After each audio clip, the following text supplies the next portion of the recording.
What's up, everybody? Welcome to the Bronx Pinstripes Show. We're right around the corner from opening day. We got a lot of stuff to talk about. I want to get to Scott's loss in softball after he talked a bunch of shit last week. But I want to talk about. So let me get this straight. The World Baseball Classic came down to Team USA versus Japan. Yep. And the final at bat came down to Shohei Ohtani versus Mike Trout. Yep. It doesn't get much better than that. That's a little sus. Look, a little suspect.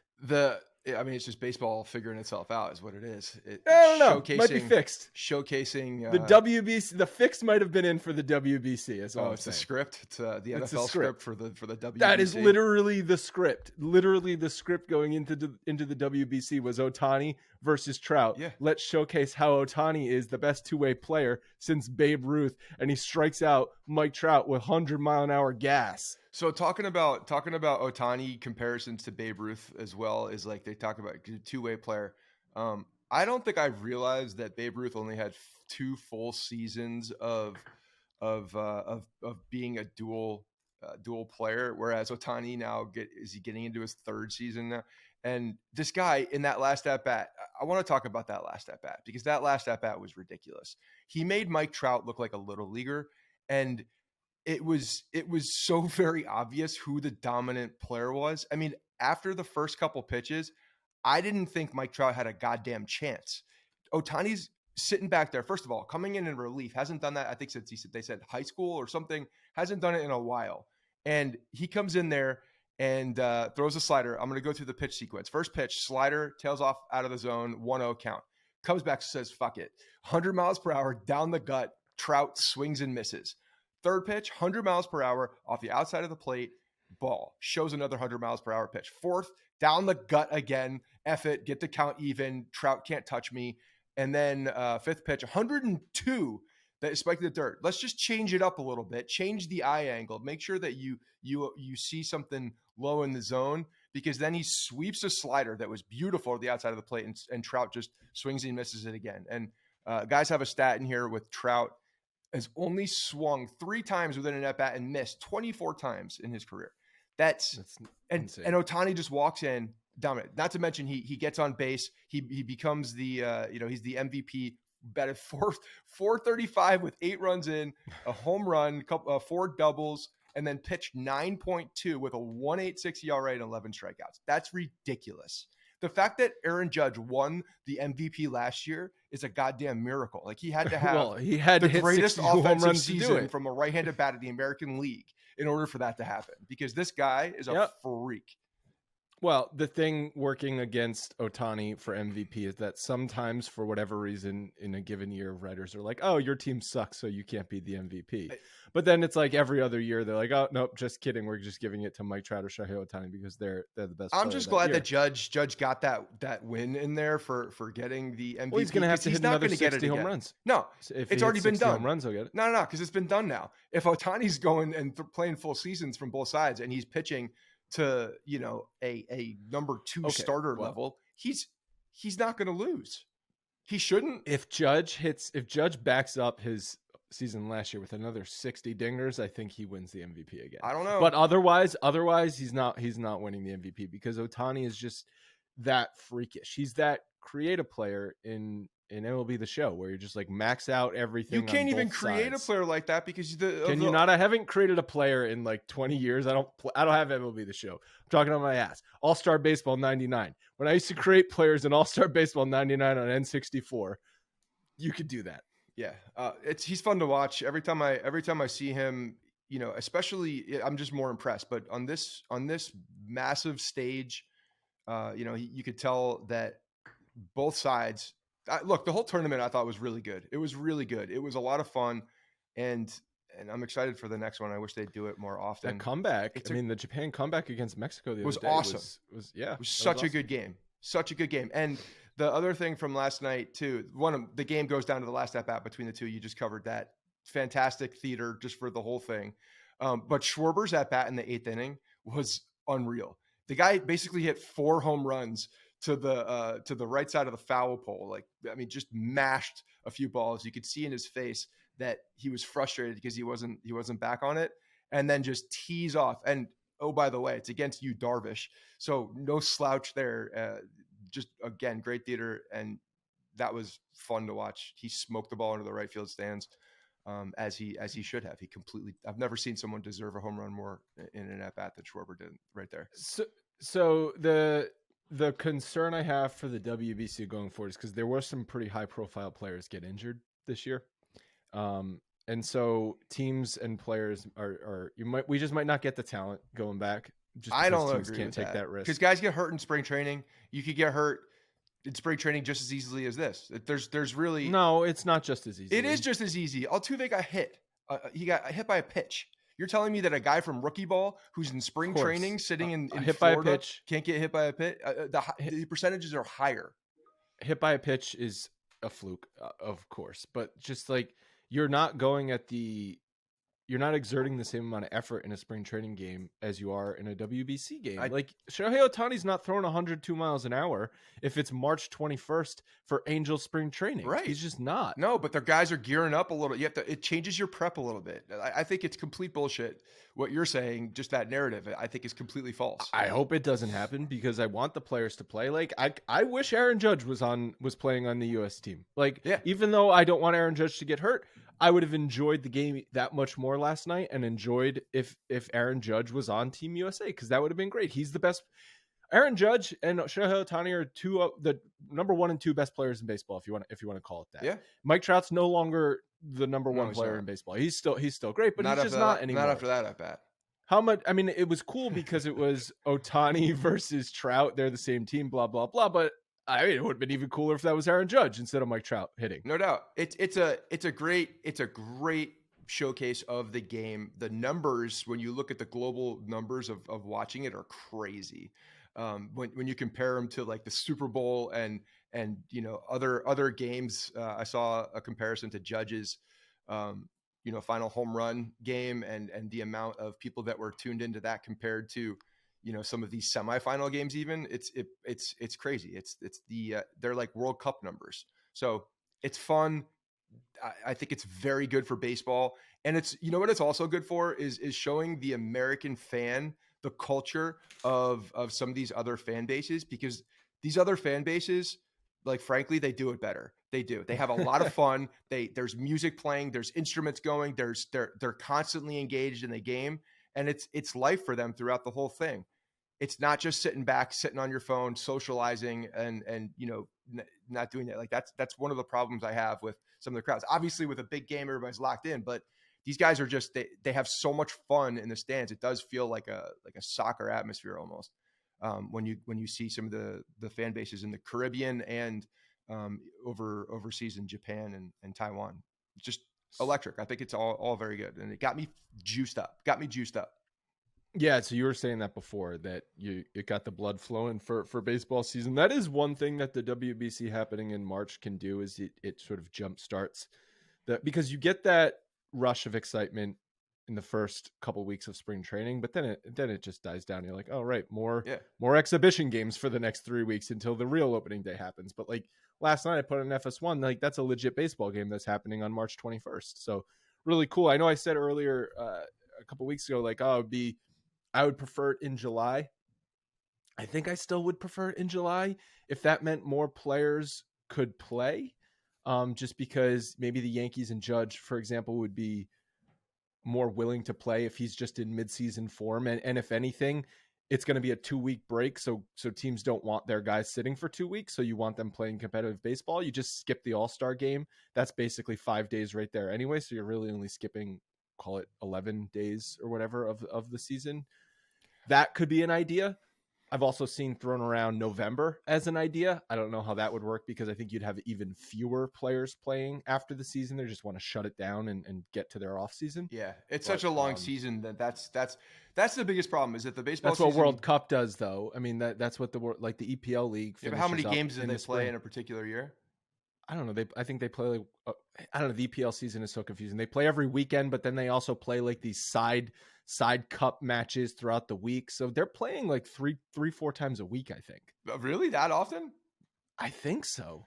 I definitely like 3 times a week. That sounds like a lot. But their guys sit a lot though. Like some of their superstars will just sit like on the Tuesday match or whatever. All right, so I gotta. How often is the WBC? The 4 years. 4 years, right? Or 3 years? Is 3 years? It's one more. Well, they kind of like switched it. Like it was 3 years, then it was 4 years, then COVID happened, and they announced it for 2026 last night. Okay. So here's the other thing. How about we make it every 2 years? How about we make it a little bit more often? Build it into the spring training schedule. Then like there's nothing there. There's nothing to, there's nothing to hide. You can prepare for it almost every year. You can really build it into your schedule. And if it is at the end of spring training, guys are very close to being ramped up at that point. I don't think it's a bad time. It's a really good introduction to the MLB season too. So I think that's the best thing. I would love it MLB... every other year. Every other year would be fun. Fuck, I wouldn't even. Maybe that dilutes it if you do it on a yearly basis, but shit, that would be fun. I think it does dilute it. I think it dilutes it. I think the reason that things like the World Cup and the Olympics are special is because they don't happen every year. Maybe. I think the positives outweigh. So every 2 years, I think would be awesome. I really do. I think it would be so much fun. It gets you to see more of these players across the league. And it's a higher level of baseball. And if you're doing it towards the end of spring training, everybody's ramped up. You start, a few weeks earlier. You're pretty much there, and it's good to go. Maybe increase the roster sizes, something like that, so that you can get more guys on there and just protect them a little bit more. But the positives to me outweigh the. I had my first softball game of the season last night. Yeah, and it was your fun. team is the Angels. You've got the star power superstars at the top, and then just no depth on the roster. Yeah, it's one of those things. But at the same time, it's like I've got Tyler Wade batting ninth for you. Well, I wish I had Tyler Wade batting ninth.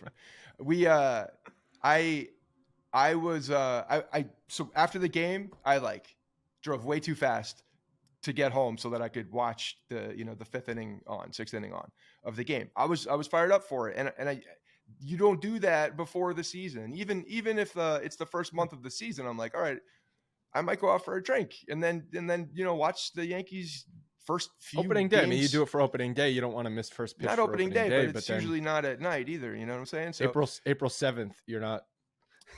You don't necessarily need to rush back home. But I'm saying for the first 2 weeks of the season, I'll watch it on my phone a little bit. I'll go to the bar and watch. This one I wanted to be locked in and watch it, and it got the juices flowing. So there was a perfect storm yesterday with actually getting on the field, playing, getting some good reps, getting out on the dirt, and then this game fired me up.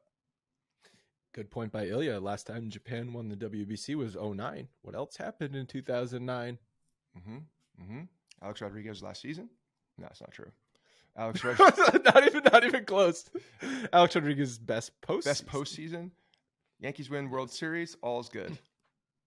We had that. We had a comparison last year to something that lined up for a Yankees championship, and it didn't work out either.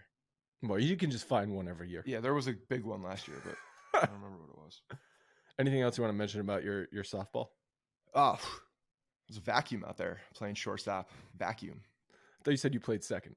No, I played shortstop.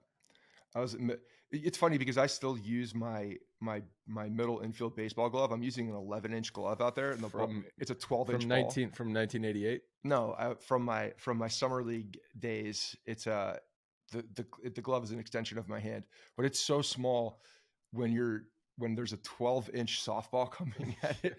It's basically just it's just there. I can't even really squeeze it all that well in there. It's just basically a backstop for my throwing hand. But yeah, it was a lot of fun. Got the juices flowing. Did not injure myself. I feel good this morning, which is a big surprise. At the plate, was ground ball, third base, beat it out because I'm faster than Alex Rodriguez in the first at bat. Second at bat, line drive over the right center fielder's head, drove in 2 runs. Third at bat was a line drive caught by the left fielder. Logan and Ilya, were you guys listening to the show? I don't remember what year this was, where Scott declared that he could beat A-Rod first to third in a race. Yeah, I mean it's not even a question in my mind, and especially today, I would smoke him. It's one of you guys are. He's younger than you. Is he? I don't think he is. He's a former professional athlete. He is younger than you, and he's younger. Do you know how much red meat he eats? Do you know how Do you know how heavy his legs are today? They're He so heavy. is a former I don't give a shit. professional athlete. He's 47. I just comped myself with other. He's 3 years younger than Scott last night. Like the wheels are pretty good. Yeah. What did Chris? What did the guys? What did the Long brothers? They're all just hitting the living piss out of the ball and running very fast. Kyle is every bit of 280, 300 and like 6'7" and flies. Yeah. Can you ask him next time you see him if he thinks you could beat A-Rod in a race first to third? I will do that. I will ask him that question. Because also A-Rod knows the exact path to take. Oh yeah, basis for A-Rod the most of today knows the exact. I know I play softball. It's the Yeah, same I'd path. say I hate to break it to you. I would say It's the same A-Rod path. knows the path better than you. Why? Considering he's probably run it 7 million times. He hasn't run it in 7 years. I think he probably still goes out in his backyard and runs the bases. I don't think he does. I guarantee you he does. There's that guy. That guy is not running anything at this point. He's just he's practicing his laugh in the mirror. Is what he's doing. Well, he's doing that, and then he's running the bases. He's just looking at himself laughing with Fox Studios got that stupid like mock baseball. One of the things, a pet peeve of mine, is whether it's football or baseball or whatever, where the studio analysts in suits and dress shoes have this stupid like mini version of a field, and then they act out these plays. I'm just like, what? How is this a good use of everybody's time? Just show some footage of the play and talk about it. How about instead of you freaking trying to act out a wide receiver going out for an outpost? Like, no, this is not helping me. It's not helping me visualize it. It's helpful when Randy they're talking Moss about in a suit. It's helpful when they're talking about mechanics. When they do MLB Network and bring a guy and they start. There was one with Josh Donaldson actually years back when he was at the peak of his game talking about launch angle. I'll never forget that little demonstration. It was pretty good. So that's a good segue into one of the topics we wanted to talk about. The Yankees are going to be making some roster decisions coming up, and not that Donaldson is going to be off the roster at this point, but there is talk that he tweaked his mechanics, simplified his mechanics to allow for more space and quicker to the ball. Hit 2 home runs in yesterday's game. Yeah, package that with feeling the best. Having the best body, yep, and still feeling good. Like at least he's talking about still feeling strong out there at this point in spring training. The narrative is exhausted early on, but if you've gone through practically a full spring training and you're still saying those words, that's positive. And yeah, a little quicker to the ball, a little opening up. Allow those. He probably doesn't have as loose hips as he used to, so you got to create a little bit more space for your hands to come through the zone. Do you think there's a chance that Donaldson actually does rebound? Of course, there's a chance. He's got the God-given ability. He's a professional hitter. We've seen guys go into their 40s. We've seen guys go into their 40s and still mash and hit the ball well. I mean, it's definitely happening, and it's definitely happened. So yeah, he certainly could. Well, Donaldson's only 36. Right, that's my point. He's a young 40. He had a 127 OPS plus in 2021 with Minnesota. That was in 543 plate appearances. He hit 247, 352, 475 with 26 doubles, 26 home runs, actually. Is there a chance that he could semi-replicate that this year?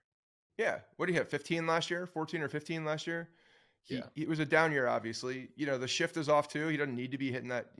I think his gap numbers will probably be higher, which will sneak a few more balls out. So, as being a more complete hitter in this year, could really prove to be very beneficial for the stat padding on a lot of guys. Yeah, so I think he could. I think he could. Will he? I don't know. It depends if he stays healthy. If he's healthy, then I think he can. Yeah, and we know what he is at third base. That's what Cashman said at the end of his end of year press conference after last season. He basically alluded to the fact that if Donaldson is healthy, they're confident he's going to rebound. Yeah, and fine, because he's a good player. Like he's got that in him. It's a matter of if he can physically replicate these things, and that's he's just fighting father time, which usually is a losing battle. But if you can push it off, or at least stall that loss for a couple of years, then he still got it. He's still got the God-given ability in him. So, okay. So if you're picking a rebound player this year, who's more likely to have the rebound? So the candidates are Donaldson, Hicks, those are like the two primary candidates for the rebound season. Would you classify Glaber as needing a rebound season? His season was really weird last year. I think Glaber's last season was his rebound season, to be honest. He showed at least that he was able to, play at a high level at some points. Okay, so Donaldson or Hicks, who you got for the rebound season? I mean, Hicks would be a true rebound, but I don't know how much of a rebound at the tail end of your career. I don't know how much you can call it a rebound, but I think Aaron Hicks has 6 more years on his deal. I think that Josh Donaldson will be in a position to take advantage of that. I don't think contract year. I don't think Aaron Hicks will.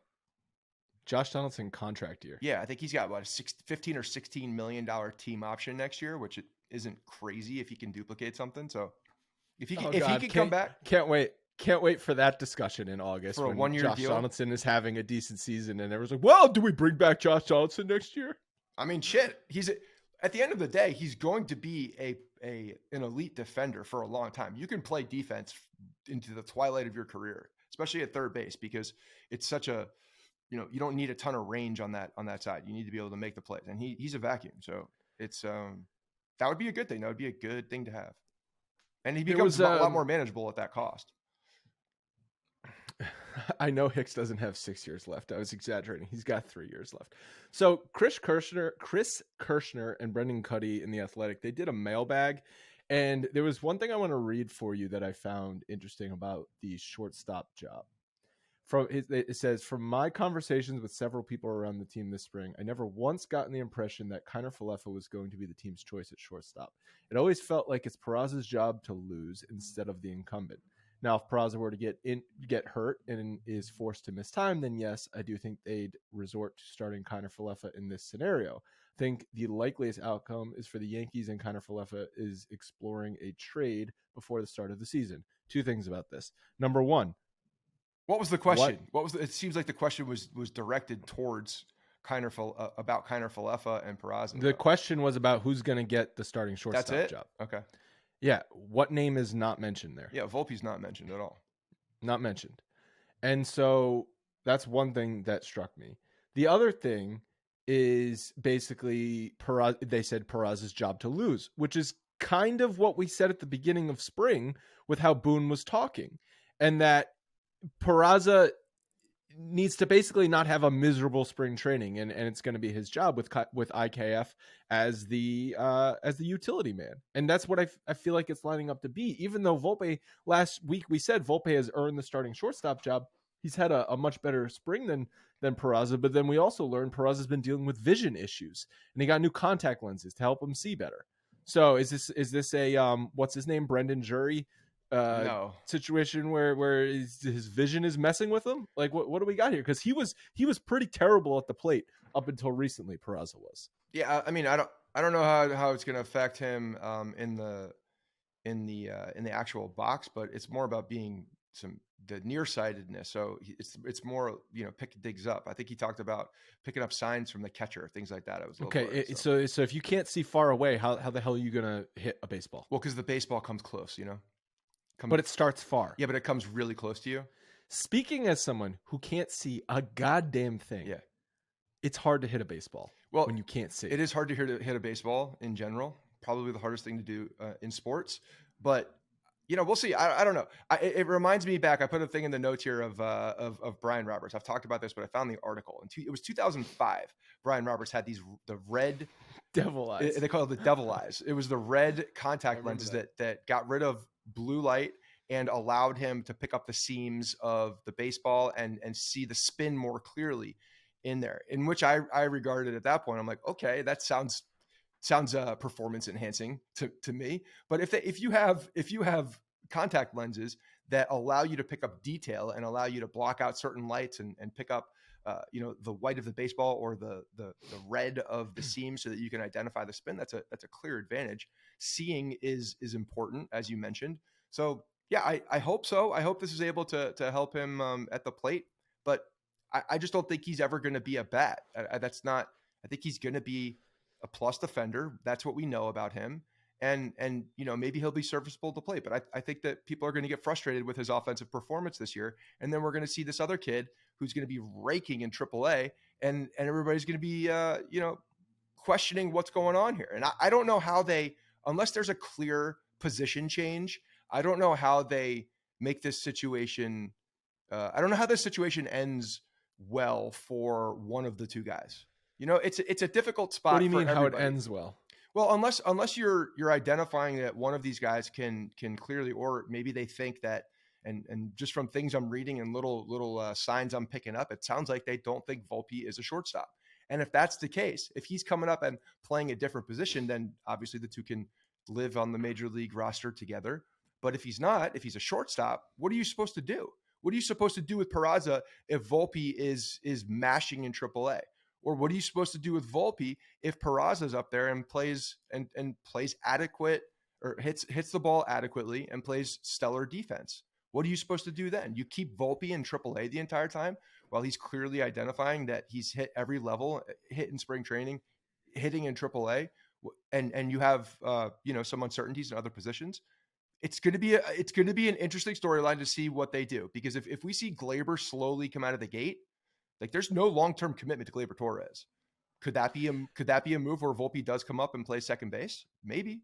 Man, that would be some shit, huh? So, let me be clear. I do not care if they end up moving Volpe's position, and if that means he's going to have a better career at second base, then by all means, just do it now and rip the Band-Aid off.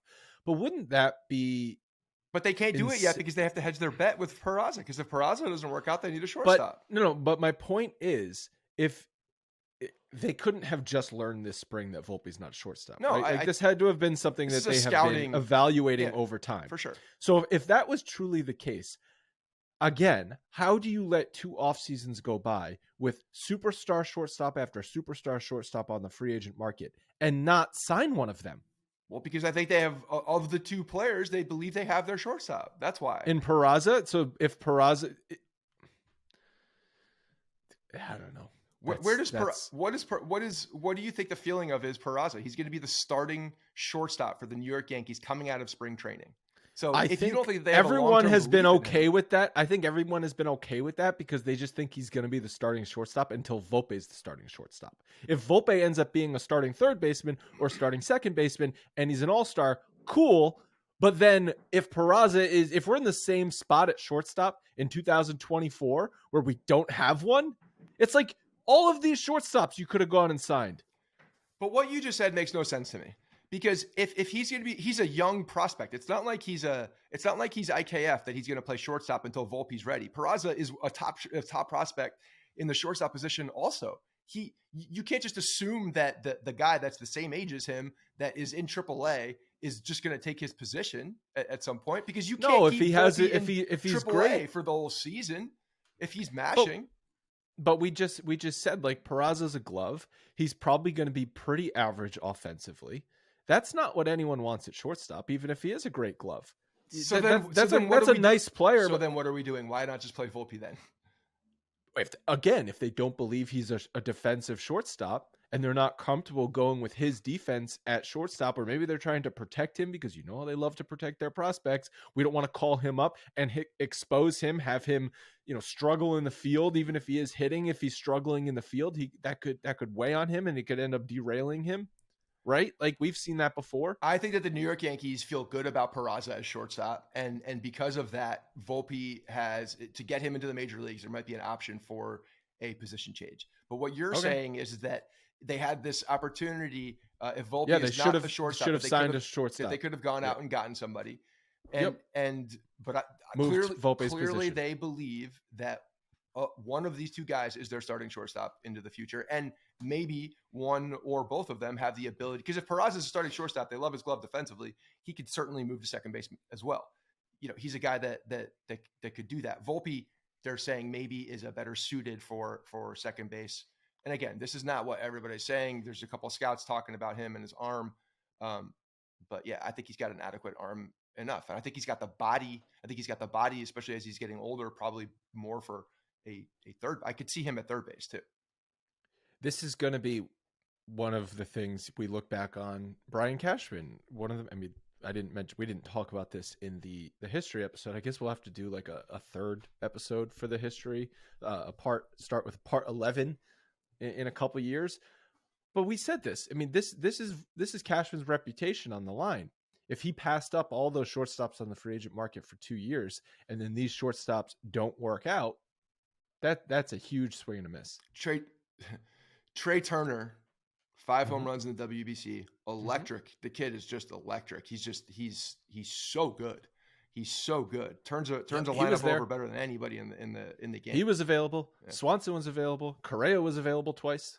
I think Swanson is going to be we're going to look back and that's going to be a bad signing. But What was his signing? How many years with 6 years? Something like that. Trey Turner is a beast of a ball player. Okay, fine. Then go out and get the blue chip guy. Sign the 11, 12-year deal like all of these shortstops are getting. That's the price that you're going to have to pay. And they clearly were not willing to do that plus Judge. 7 years, 177 for Swanson. That's a lot. So, but again, like they clearly weren't willing to do that plus Judge. I know. Right. Fine. Right.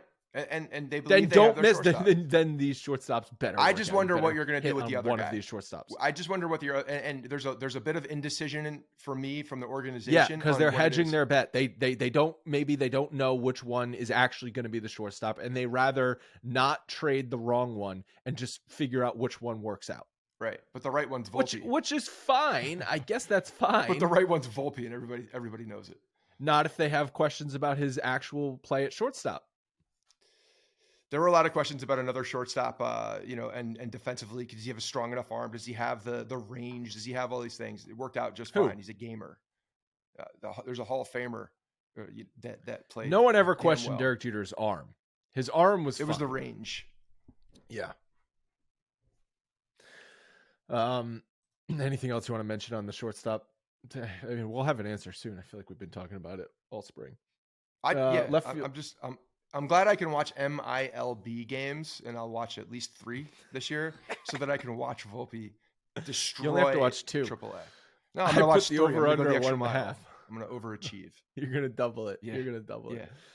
Willie Calhoun has been great this spring. He's got an opt out in his minor league contract that he'll probably definitely use if he doesn't make the roster. But I guess there's an outside chance he could make the roster. I got some injury. Maybe he should make the roster. Maybe he should make the roster. Maybe they should just eat a contract of a guy that's clearly in it for the golf and for the marrying into golf families, and just take the guy that likes baseball and is good at baseball. I don't know. Cut Hicks? Yeah, just get rid of him. Roster Resource has Willie Calhoun as the last guy on the bench because there is no Bader, so they have to put somebody there. He's got center field experience too, doesn't he? So that would mean I don't know, but his defense is shaky at best. Okay. So that would mean which is not a big deal, but that would mean Florial is waived. That would mean Florial is waived, and that would mean that Anthony Volpe is not on the team. If Peraza is on the team. It doesn't sound like Volpe's making the team anyway. I don't know. I kind of been getting a different vibe. You've been getting a different vibe about Volpe. I think they would have. I'm ready. Keep talking, Logan. What do you think? I think they would have pulled the plug already. And they continue to bat him. They continue to bat him. Well, they want to get him. They want to get him good at bats, quality at bats. I feel like they've been playing him with the main guys more than they've been playing Peraza. I mean, Volpe's been playing alongside Judge, alongside Rizzo, alongside DJ more, where Peraza's been playing on the road. We don't believe the insiders then? The inside writers, we're not believing them, or they're just getting misled maybe? Maybe the Yankees maybe, but I don't think that they really like I don't really think they have a question about him at shortstop. I mean, I think they're questioning it, but I don't think that they're going to be hesitant to put him at shortstop. He's played fine. He's played good defense. I think he's played a good exactly. And if it's a long-term issue, fine, very good arm strength. I don't think his arm is a problem. I mean, if there's a couple scouts here that are saying that he's an 89 compared to a 93, if you're talking about like who gives a fuck? He makes the play. Then Peraza isn't on the roster. I think Peraza could still be on that roster. I think you can't have Peraza, Volpe all on the roster. There's too many infielders. No, and even for Volpe to make the team. There kind of have to be a move for Volpe to make the team, but even if there's not a move, I think that you can in the future have them this season. In the future, have them both on the roster. I mean, Hal said that they could be the middle infield for the team. I agree. This season they could both be on the roster, but if we're talking about the opening day roster, you're not going to go into it with the 4 starting infielders and then 3 backup infielders. We don't think that this is too many infielders. There's still time for Glaber to get. I do think Glaber's the guy that gets moved. I think Still. IKF's the guy that gets moved. Dude, shockingly. IKF to me is just creating more value for himself on this team. And IKF might have more value on this team than Glaber does, because Maybe. if he can play the outfield and the infield, and that's catch, more and valuable. Shit, we need there's a very good possibility in game. We need a catcher. Maybe they should just option him. He's a team guy. He'll be okay with that. Option IKF to the minors. Yeah. He'll be fine with that. His utility. He'll just be like, whatever I could do to help the team. His utility role would serve as meaningless at that point. Well, they have Oswaldo. Yeah, Oswaldo can't catch. No, can play for space though. Yeah, the catching. He can't play center field either. I mean, they put IKF. What do you mean? Field. They put Oswaldo in center field. Yeah, but the IKF. I think IKF does. He's showing that he's a valuable piece of this team, and I don't think he's getting. You don't get much from him on the trademark. I think you get a little bit more for Glaber, and there's just clearly an open spot for that. Glaber plays one position unless Glaber is hitting to a 125 OPS plus, he's just not valuable because his defense isn't that great. No. He has no versatility in the field. No. And if he's an average offensive player, there's no value. Peraza over there gets better defense, and now you don't have a problem with your kids. Right, and that's what I ultimately think the plan is. I think that they're going to start one of the shortstops in AAA, and then whether it's May, June, they'll diagnose, or sooner, depending on how bad it is or how good it is, they'll diagnose Donaldson and Glaber, whether that would be a Glaber trade, a Glaber bench, or a Donaldson cut, because if he stinks halfway through the season, they'll maybe at that point just cut him. He's still an elite defender. He's still an elite defender, and that's extremely valuable. Yeah, but is it like, what if he's not? Like, what if he's just an average defender? But he's not going to be. That's I don't think that's on the table. You don't just lose. And what if he's hitting 150 instead of 230? And then he's injured. Fine, then put him on the injured list and just get rid of him for the year. The only way he's not playing good defense is if he's hurt. Otherwise, he's playing good defense. Like it's you can't talk about a guy that's proven to be a Gold Glove third baseman who has done it all the way through his career consistently. It doesn't just go away. Yeah, all of his defensive metrics last year were outstanding, and that's potentially with him being a little injured as well. So I don't have questions. Yeah, defense doesn't go away. But yeah, so what's going to happen is Peraza is going to be on the opening day roster. Volpe is going to be in AAA. And then on May 17th, or whatever the date is that they can fudge the service time, Volpe will get called up. Yeah, but to play where? He's going to play second base. If they're both up here, then they're going to play the better defender at short, or who they deem as the better defender at short. Unless Glaber Torres is absolutely mashing, that's what'll happen. But what are they going to do with Glaber at that point? I don't know. You got a month and a half to trade him. But once you call up Volpe, you basically suck all of Glaber's value. Yeah, it's gone. You know what I mean? No, I think the trade probably happens even before a call up does. It would have to if it went or someone gets injured, or someone is bad, and then you've got the depth there. But I don't know. All right. Yeah, we'll see what happens. The catching depth, though, is also a question. Trevino has been dealing with a wrist injury. He was scheduled to catch, but then he got scratched out of the lineup. No, he did play yesterday. He did play, and then he came back and he started yesterday. Okay, well, I got duped. Okay, because I saw the start, and then I saw the scratch, and then I didn't see the start again. Great, he's back. No problem with catching depth. The Yankees do not have to get Austin Romine back in the building. They do have a legitimate problem with catching depth, because if there is an injury, I wouldn't be surprised if Cashman goes back and is looking across rosters now to see where he can get another Trevino type, a guy that can handle pitching staffs, a guy that can walk in and instantly command respect, but potentially start in AAA. It's a problem right now because of the injuries. Fangraphs, you see Fangraphs rated the Yankees catching as the number one defensive catching unit. That's great. It's great. Trevino, it's not, and I'll just to reiterate, it's not the players and their abilities is the reason. It's the injuries. It's their health. It's the fact that their depth just really got annihilated with injury bug. Yep. And if some of these guys could come back, then and they feel confident with them coming back within a month or so, then they can roll with it. But wouldn't be surprised if they added some depth in AAA. Canely experienced pain when he started his throwing program over the weekend. Yeah, not good. Like that was their one bullpen acquisition this offseason, and it's not looking good for Tommy Kahnle this year. He's an injury guy. We've been saying this for 4 years. Tommy Kahnle is an injury guy. Yeah, I mean that's what happens when you get all jacked up and or you're just an injury guy. That's what happens when you're an injury guy and you've got arm problems. Yeah. You're coming back from Tommy John surgery, and then your bicep tendonitis was what they diagnosed him with.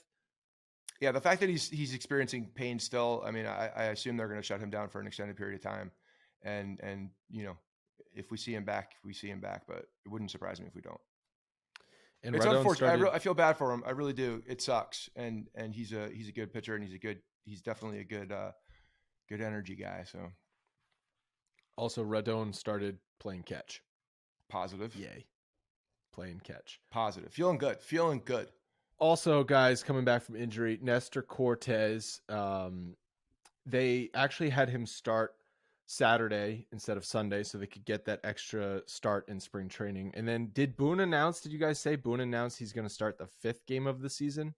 Is how it's going to line up? So we're looking at... he had mentioned that like way early in spring training, like before Rodon even got hurt, that Nestor was going to slot in at the 5th game. So I don't see why that would change. Well, and also they threw him the day earlier so that he could get another spring start. One more, right? So one that more spring will line start him up and then for a deeper start into the regular season. So I think that's... Well, he's starting tomorrow, so he'll probably start tomorrow and then maybe Monday of next week. One of the final games of Tuesday of spring training. Yeah, which will exactly line him up towards the end of the rotation. That should get him to like 60, 70 pitches. Yeah, and that's just highlighting the fact that Clark Schmidt is going to be an important piece of this rotation, especially early on, and he's looked fantastic. So you're a big body language guy. Clark Schmidt's talking about his body language. Gerrit Cole's giving him some pointers on how to look mean out on the mound. I mean, if Gerrit Cole does certain things well, body language before he gives up a 3-run home run is one of them. It's one of those things. Like, he definitely looks the part. He always looks pissed off.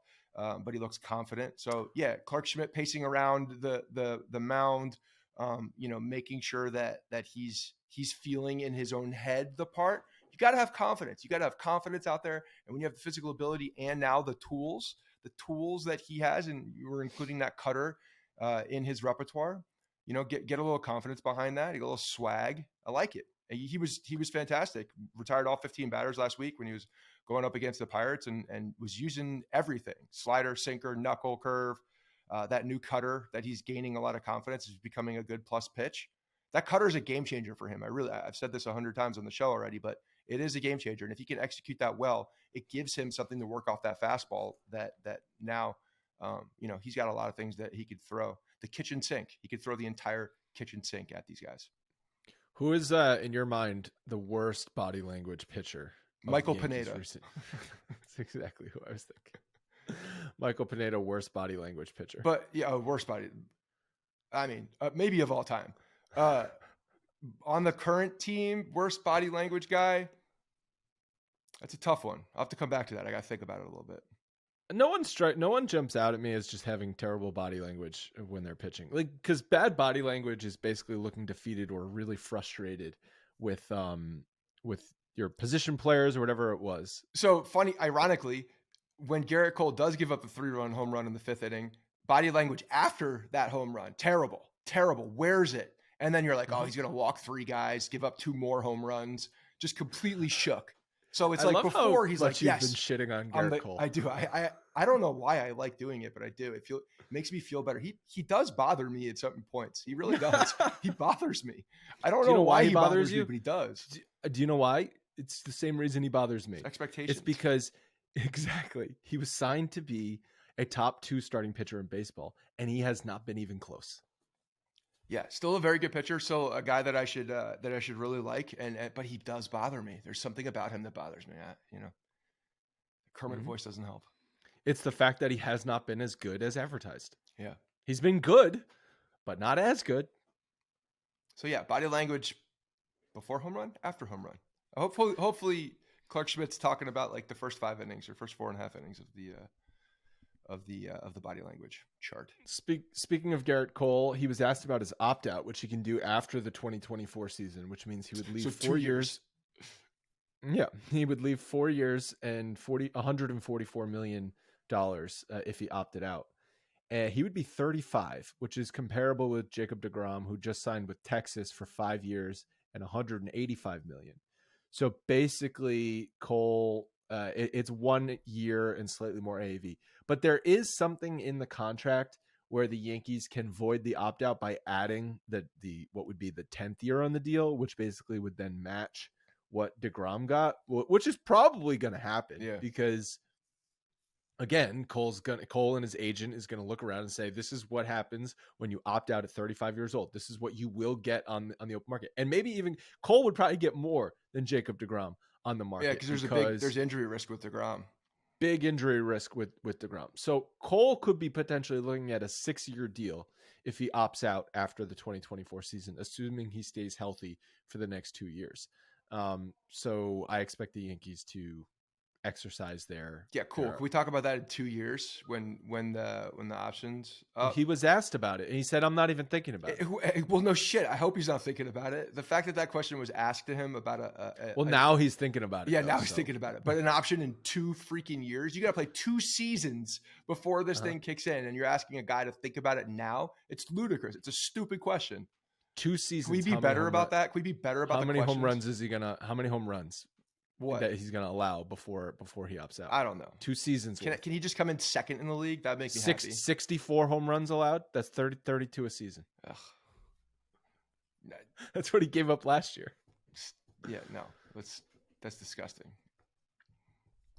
A couple other notes around the league. The Rockies signed Jurickson Profar, so I guess he's finally off the table for the Yankees. $7 million. Rockies continue. $7.75 million. What were we? We were expecting like 12 or 13, I think, weren't we? When we were first talking about it. Originally, Yeah. But then as the offseason wore on, we said it would come down. The Rockies continue to be one of the most confusing organizations in Major League Baseball. They're just like, oh, a player. Cool. Like that's a player. And then Gary Sanchez.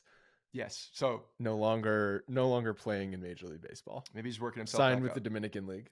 So I tweeted out the other day. I was at Dick's getting some gearing up on some softball stuff. I already had gloves. Wasn't looking at gloves, but goddamn, did the ugly ass red gloves just catch my eye?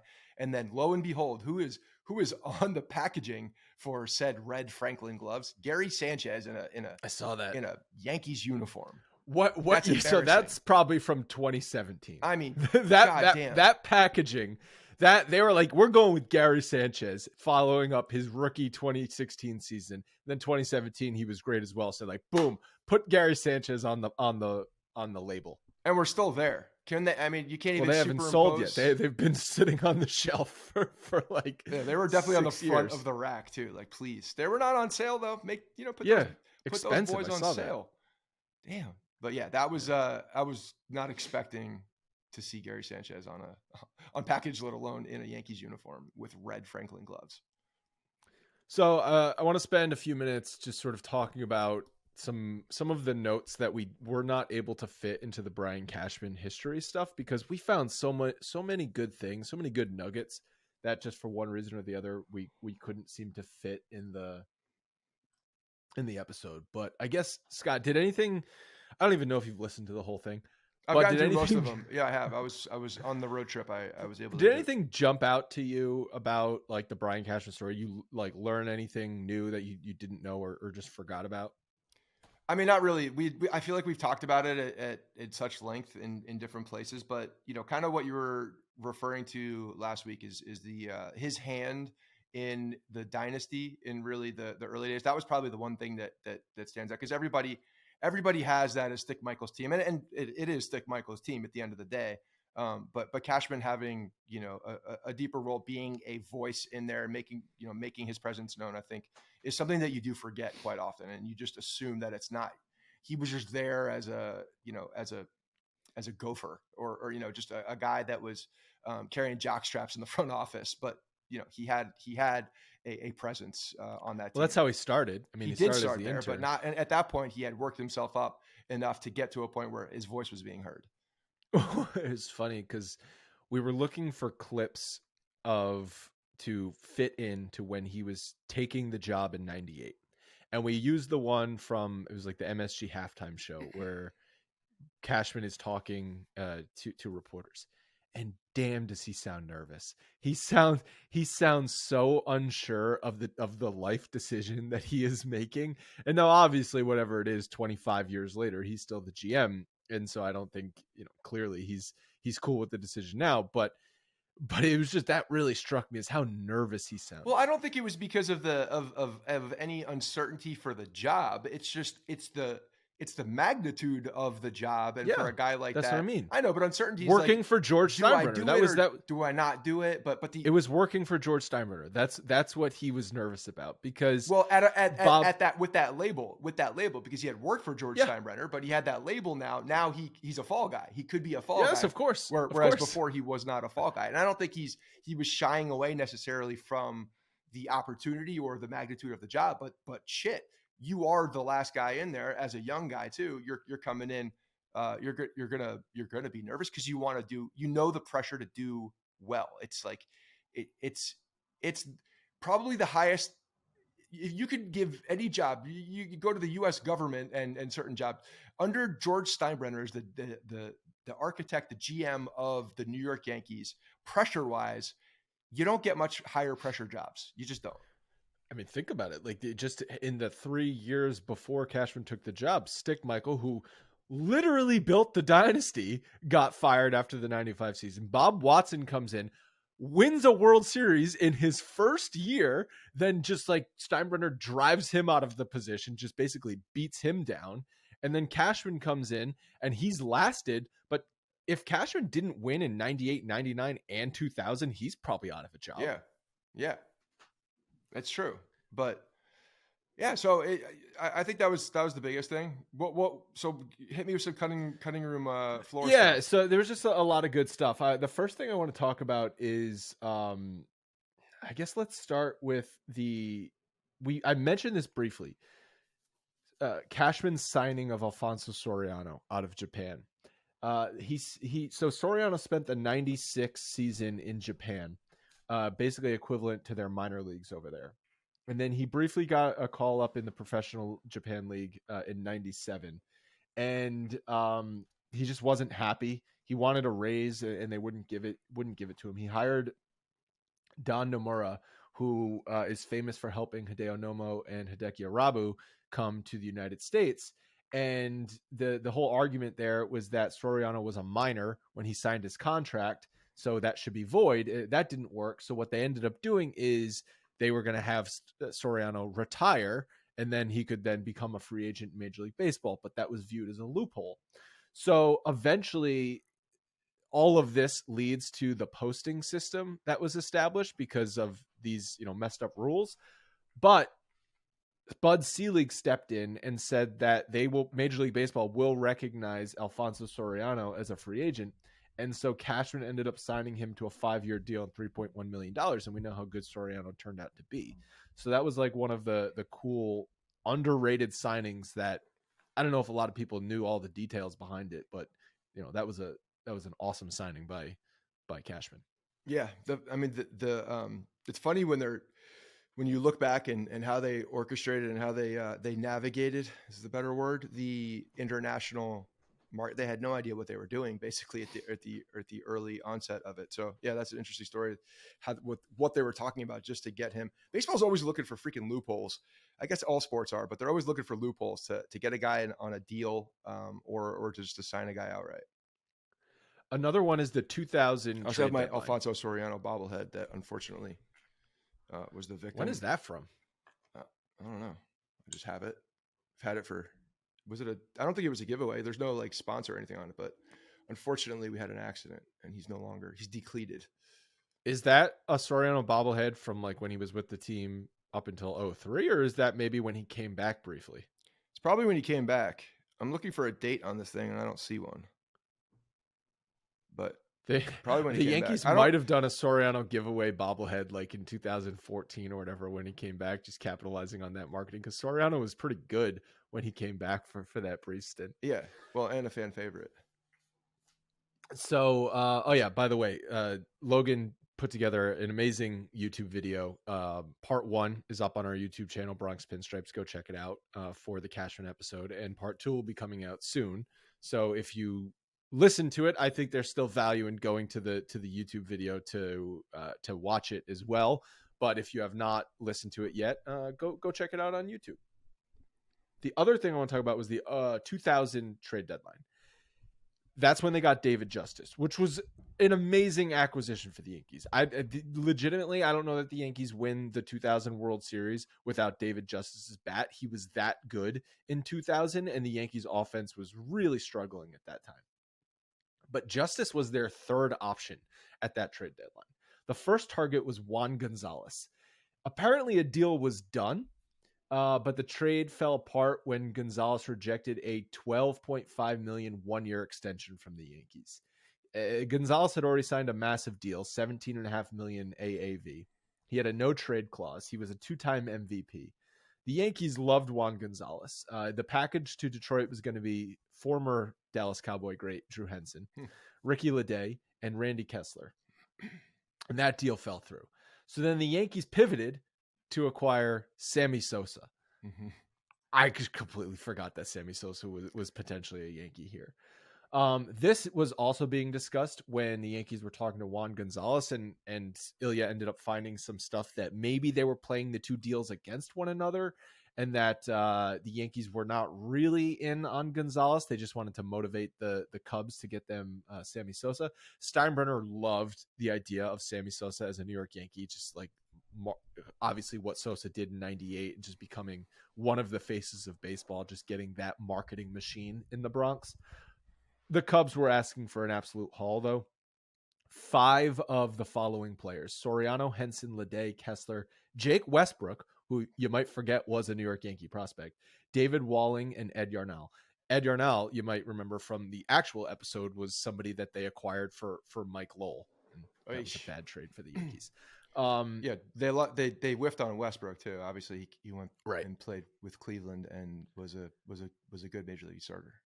And the Yankees countered, saying we'll give you 4 of the players, and just the deal obviously never ended up working out. The Red Sox were also potentially in on Sammy Sosa at the time. I don't know how I feel about either Gonzalez or Sosa, because both of those players, we obviously know, now all the steroid implications, but they were on the downswing of their career at that time. But the sliding doors of it, like, if they acquire one of those guys in 2000, they obviously don't acquire Justice, and maybe those 2 players still perform well and the Yankees still win the 2000 World Series. But one thing that happened for the Yankees in 2001 is that their offense just completely fizzled out. And so Tino left, Paul O'Neill left, Scott Brocious left, and the Yankees went out and they signed Jason Giambi, and just like, okay, we're just going to go buy a bunch of talent at this point. Had they acquired Gonzalez or Sosa, I don't know if that same thing happens. And that might even mean, again, no A-Rod in 2004. Like we talked about, the whole trading Mike Lowell meant the domino effect of you didn't have a third baseman after Brocious left, and then Boone gets hurt, and then you get A-Rod in the door. But it's like you end up signing Gonzalez, or you end up having to extend Gonzalez or Sammy Sosa. They might not then go get Alex Rodriguez. So how long would Gonzalez have been under contract? I'm looking at his numbers, because in 2000, he completely fell off a cliff after 2001. But in 2001, he had a tremendous season. He went back to his vintage 35 bat. He knocked in 140, was an all-star, and then from there, he got injured. He wasn't healthy. He didn't have the at bats. And Sosa ended up still being really, really good. 2000, Sosa had a 161 OPS plus. 2001, he finished second in the MVP, obviously behind Bonds. He had a 203 OPS plus. 2002, he was still really good. 2003, he was still really good. 2004, a slight decline. And then 5, he must have started to get some injuries. 2006, he didn't play. 2007 is when, he finished his career with Baltimore and Texas. 05 Baltimore, 07 Texas for Sammy Sosa. Yeah, and Juan Gonzalez, was looks like he was injured in 03. I'm sorry, 02, but then 03 came back, played about half season, had 346 plate appearances, 122 OPS plus, but 2001, I mean, he was 148 OPS plus. The guy had a really good 2001. So yeah, and so it's like those moves. It worked. Like It getting, worked. What he did worked. It worked. You got David Justice, who helped you win that World Series. You acquired Brian Cashman acquired Chuck Knobloch ahead of the '98 season, who helped the Yankees win the '98 World Series. Like they didn't have a leadoff hitter, Chuck Knobloch. They didn't have a second baseman. He filled both of those holes. They went out and acquired Roger Clemens, and I said this in the episode. Like you traded David Wells, who was their best pitcher in '98. Okay, I know it's for Roger Clemens, but at the same time, like that's a ballsy move to do. Yeah. No, that was he was not shying away from those types of moves. But David Justice, going back to him, just ended up being the exact right player that they needed, and was a huge catalyst on that team. So, and then another thing that jumped out, I mean, one of the last things we'll talk about is, and I don't think this has changed, continued to Cashman just either mismanage the situation with their existing talent, misvalue, not value their existing talent correctly. Like the Andy Pettitte negotiation following the 03 season was completely botched. And then the Yankees were just left with shambles of a rotation in 2004. Like if you sign Andy Pettitte after 03, I'm sorry, you don't blow that lead to Boston if you have Andy Pettitte. Yeah, no, I mean, he was the prototypical stopper too. So he's the guy who comes in and shuts things down. By the way, awesome to see Andy Pettitte in the dugout. Can we make that happen, please? Also, awesome to see Ken Griffey Jr. in the dugout. Huh? You want Pettitte in the Yankees? Oh hell dugout? Yeah, of course I do. Just like I don't give a shit what his role is. Just I want him in there. Just get everybody back. Yeah, I don't care. Bring the band back. Jeter's doing commercials. Let's get him back. And Jeter's in every fucking commercial right now. Holy crap! We're really taking advantage of this. He just spent 3 months filming commercials. Yeah, or it was like a week. He's like, everybody come to me, doing it for a week. Yeah. And then obviously the Jeter negotiation, which the documentary over the summer that we watched, the ESPN documentary went in depth, but just revisiting some of that, dealings with Jeter. The press conference that Jeter gave in 2011 in spring training, I watched the whole 15-minute press conference. Jeter is pissed. He just looks so angry. It's like he just signed a new contract, but you could just tell he is not happy with the whole situation. Like Giancarlo. Remember the press conference when Giancarlo came over and just all of the animosity he had? He was so pissed off about that whole situation. Not obviously about the New York Yankees, but how it transpired and with the Marlins. Like I remember those comments being so pointed. But yeah, Jeter, he doesn't really. He's got one emotion and it's focused, but when he's mad, like you can tell that he's mad also because he's shorter than he normally is even. And that's really short. So that's really all the extra stuff that I wanted to talk about and the stuff that jumped out at me. But again, thank you, Ilya, for helping me or really doing all the research and helping put together the whole thing. Thank you, Donald, for editing it. Logan working on the video. Once again, Scott, you did nothing. No. Anything else that you want to talk about before we wrap it up? No, baseball season's here. The weather is turning. I got a Kemp Little League. He's T-ball practice. Got two practices a week. Getting very serious about this, which I'm excited for. We're in the backyard hitting some. Got the bug. We were taking. What team is he again? The Orioles. It's the Orioles. Yeah, that's unfortunate, but it's could have been worse, to be honest. Could have been a lot worse. That's fine. Yeah, that's fine. I got no love lost for the Orioles. It's fine. But the bug in the driveway hitting ground balls, he's actually able to open and close his glove a lot easier this year. Like last year, I feel like it was a struggle to even just open the glove and close the glove. Now he's opening the glove, closing the glove. I got glove on the ground, flat open. He's turning 6 this August, he'll right? be 6 in August. Yeah.